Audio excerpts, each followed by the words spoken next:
This is the Giants Postcast, your instant game reaction for the San Francisco Giants, part of the Locked On Podcast Network. Your team every day. Yo, what's up, everyone, and welcome back to the Locked On Giants Postcast.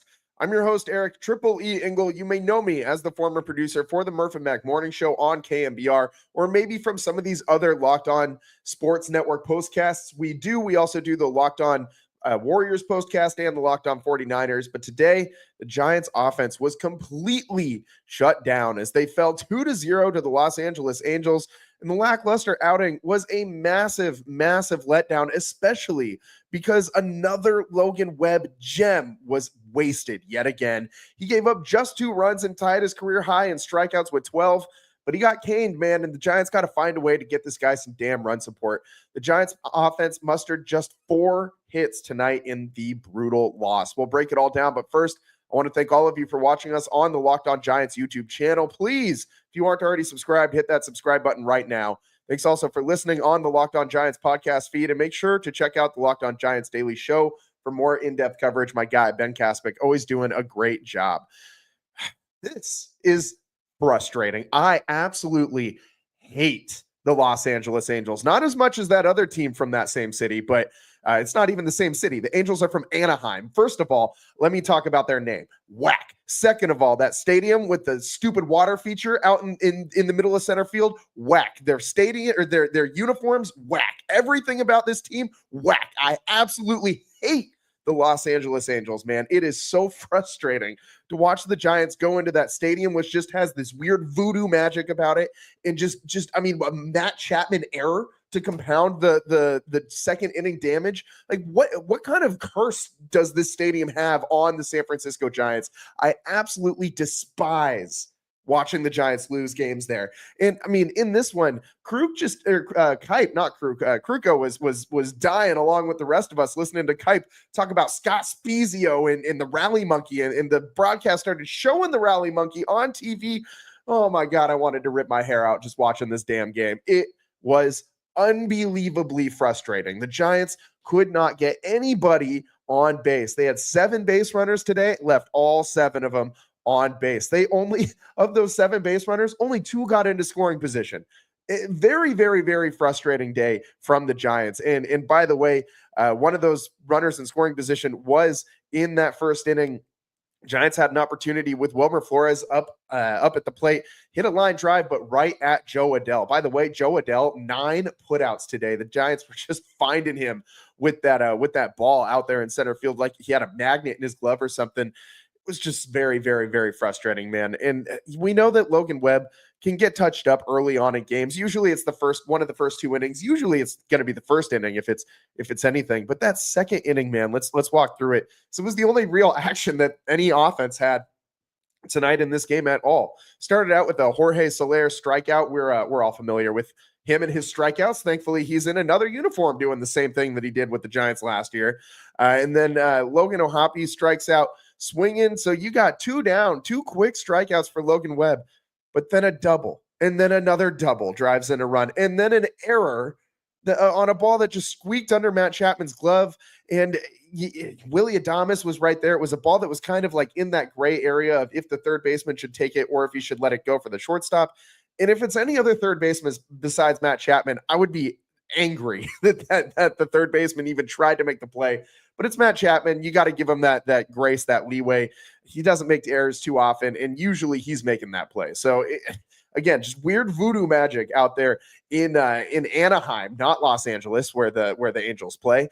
And then, of course, another double by Joe Adell. And Joe Adell was like the only guy today who seemed like he could actually get a read on the ball. He had 3 hits in this one for the Angels. They only had 5 hits, by the way, the Angels did. So it's not like their offense was much better than the Giants today. And really after that, they didn't do anything. They got a Taylor Ward ground out to end the game, or to end that inning. Logan Webb did. But it just, this one just kept spiraling for the Giants offensively. Jung-Hoo Lee was like the only guy who could seem to get on base. You got Elliot Ramos up there swinging at the same damn pitch that was below his shins like 4 different times in this one. It's just so frustrating. And I am so uninspired by Lamont Wade Jr. at bats at this point. He is the one squeaky wheel. Like Pat Bailey's having a rough year so far at the dish. He went over 4 again tonight, batting 170 on the year. So he's got to pick it up. But Pat Bailey at least contributes something defensively every single day. You had Lamont Wade not able to pick balls in the dirt. You have Lamont Wade up there striking out constantly, or not striking out, but just hitting weak contact, swinging and missing a lot. And he's been striking out a lot more than usual this year. He's just been not very good. And if he's not contributing defensively and he's batting below 100, he's batting 096 right now, Lamont Wade Jr. is. And I would honestly rather see anybody else on this team taking at bat. I would rather see Logan Webb go up there and take some at bats than Lamont Wade Jr. right now. I would rather see the Giants go and find Nick Ahmed, wherever the heck that guy is, and put him in at DH instead of Lamont Wade Jr. and let Wilmer go handle first base. Literally any option other than Lamont Wade Jr. right now would be better than what he is contributing to this team. I don't know how much runway you got to give this guy, how much more runway you got to give this guy, because if he's healthy right now and he's playing like this, that's a big, big, big problem, because this is a guy who was pretty good in his career when he wasn't injured, but the injuries are eventually going to catch up to him. The lower body injuries really change guys and their ability to do a lot of things in that batter's box. He has no speed anymore. How much more time are you going to give this guy to figure it out before you pivot and do something else? I think the Giants really need to start thinking about another option there at first base.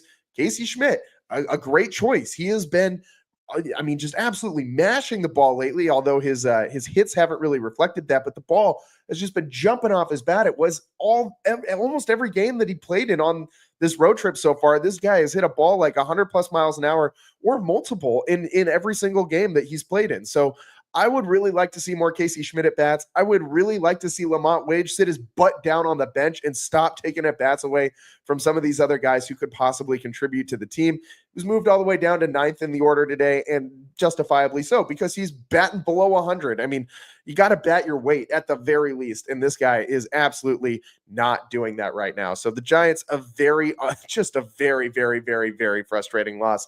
If you can't tell by the tone of my voice, I am very frustrated with this loss. And I know it's early. The Giants are 13-7. You can't be sitting there like nitpicking the record at this point in the season. You can't really be scoreboard watching, all that kind of stuff. It doesn't really matter. Like, I'm not going to say it doesn't matter, but there's a lot. Yeah, it's a lot of baseball left to play. One loss at this point in the season isn't going to make or break your season. I just absolutely despise losing games to the Angels, especially in this stupid stadium. I cannot stand watching the Giants lose to this stupid team with this stupid logo and this stupid stadium with their stupid rally monkeys and their stupid thundersticks.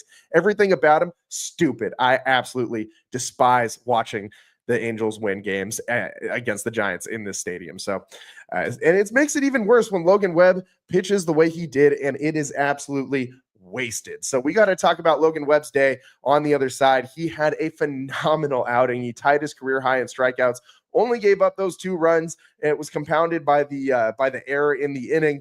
1 earned run for Webby tonight. We'll break his day down next on the Locked On Giants postcast.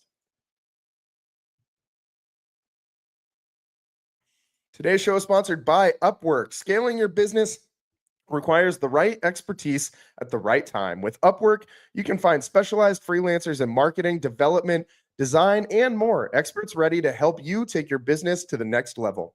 Upwork brings business flexibility by connecting them with top freelance talent across multiple industries, connecting IT, AI, web development, and marketing. Whether you need extra hands for a project or a long-term partner, Upwork makes hiring simple and affordable, helps you find the right talent. If you need help with a marketing campaign, Upwork can connect you with a freelance expert who delivered incredible results and has a proven track record.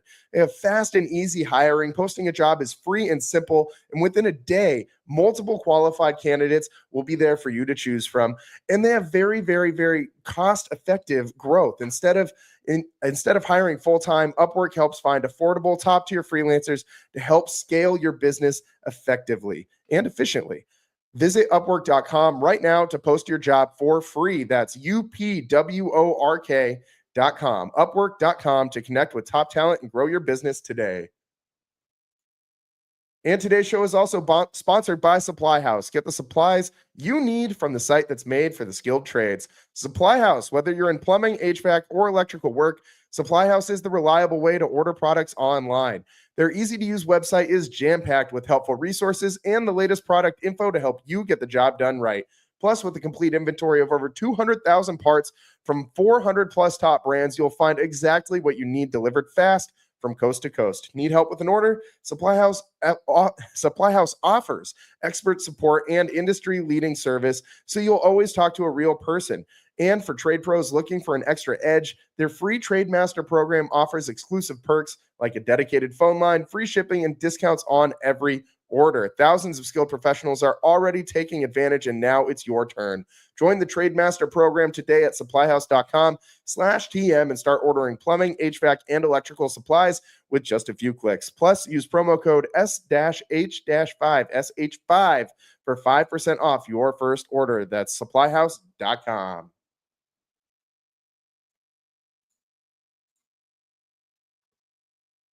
Welcome back to the Locked On Giants postcast. I'm your host, Eric Triple E Engel, and tonight, man, let's just get into it. Logan Webb's day. We're obviously, there's nobody else who would even come close to being a candidate for tonight's player of the game. Let's go ahead and just hit the sounder right now. You already know who it's going to be.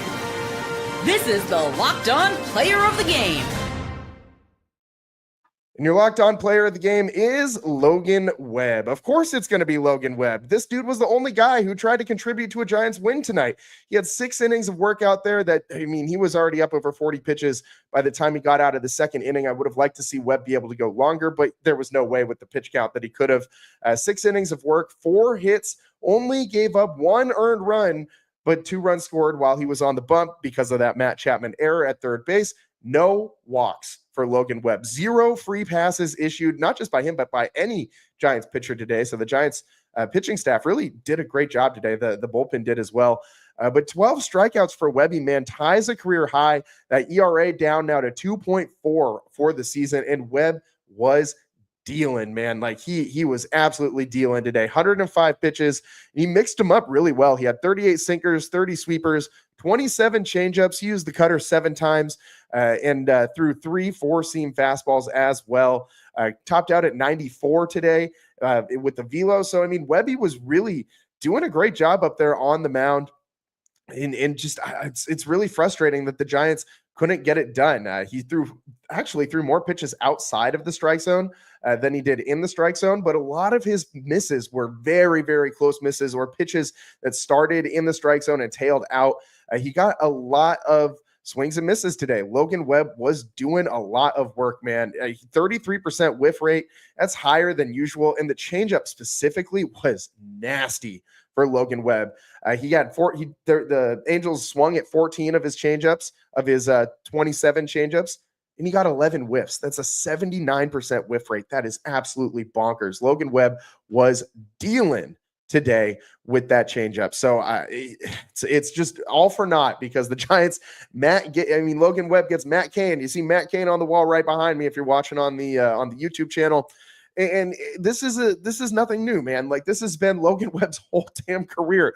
For whatever reason, when he's on the mound, the Giants offense just like takes a day off. And this has got to stop. This has absolutely got to stop. The Giants need to score runs and support their ace in Logan Webb. The runs per game when he pitches is so unbelievably low. It is unbelievably frustrating.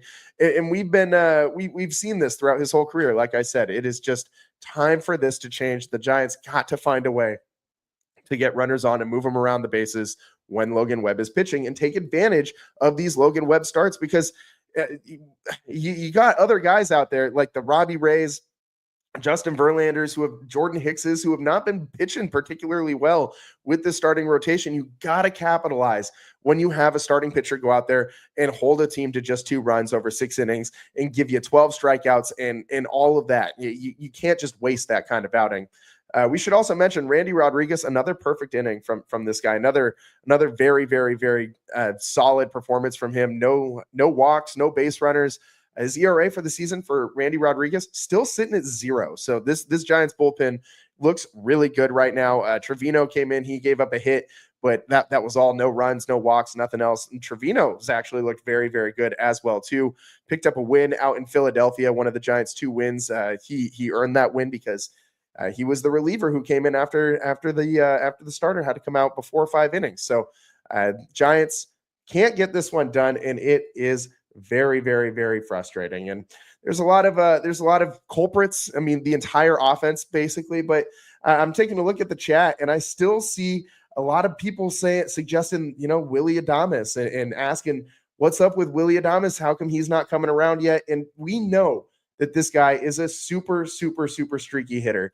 My guy, BJ, I hope I'm saying that right, says Adames seems to be worse each turn at bat. And I mean, it's gotta change sometime. Like I do have confidence that Willy Adames is going to turn it around. This guy has been very good he was very good for the Brewers at the dish, but we do know he's a very, very, very streaky hitter, and it'll come in waves with him. He did run into his first home run of the season out there in Philadelphia just a couple of days ago. But today, 0 for 4 with 2 strikeouts, batting average sitting at 185. And that's not what you want to see from the most expensive free agent in Giants history. I mean, I get the frustrations, but I think he will come around and perform. Still taking a peek at the chat here. Ghost says, this team is as mid as they come. Don't let the quick start fool you. I'm going to have to completely disagree with that. I do think the Giants are a pretty good team. I think they're going to be better than most people think that they will be, but it was just a frustrating set of circumstances in today's game, especially. But I mean, this has been a very long road trip. You just went to New York, then you went to Philadelphia, and now you're coming back. Your body's still on the East Coast time. You come back to the West Coast after playing yesterday. The Giants' body clocks aren't used to this at this point. I mean, it's basically midnight for them right now. So it's a frustrating situation for the Giants to be in. Before we get on out of here, we got to talk about today's turning point and what you'll be talking about. So let's get into that. Today's turning point. Time to reveal where the game was won or lost. It's the turning point.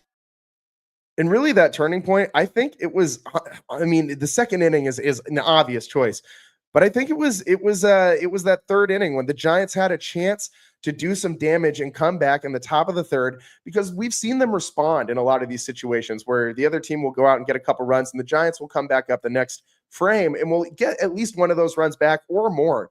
And in this top of the third, the Giants had an opportunity with Elliot Ramos and Jung-Hoo Lee on base with 2 outs and Matt Chapman at the dish. He gets called out looking at strike 3. In that pitch, Matt Chapman had a nice little discussion with the home plate umpire afterwards, but that pitch was definitely a strike. It was a very, very, very good changeup that just absolutely froze him today.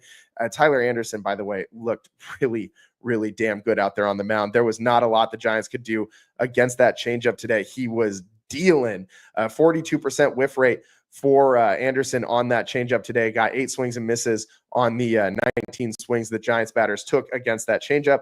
It was really hard for them to do anything with it, and the average exit velo against that changeup when they did make contact was just 83.5 miles an hour. So the Giants were not able to do much against Tyler Anderson out there on the mound.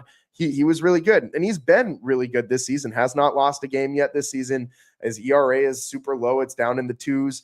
It's sitting at 2.08 right now for Tyler Anderson. He's 2-0 on the season. So he's rolling right now, and the Giants just ran into a guy that's just kind of rolling right now, and there's not much else that you can say about that. Before we get on out of here, let's get into what you'll be talking about after this game.